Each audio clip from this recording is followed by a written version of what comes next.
Buonasera e ben ritrovati con una nuova edizione del TG Flash di New Sicilia, di seguiti i titoli più importanti del pomeriggio.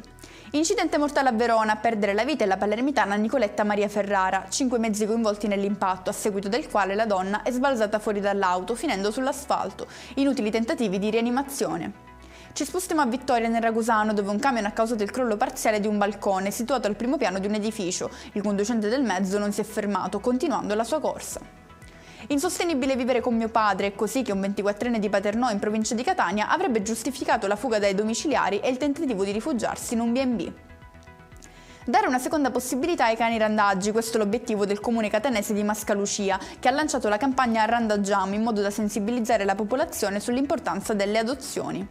In conclusione il meteo, per domani si prevede una giornata soleggiata, la protezione civile non ha diramato alcuno stato di allerta, temperature in linea con la media stagionale. E con questo è tutto, prossimo appuntamento domani alle 13:30, grazie per averci seguito e buona serata.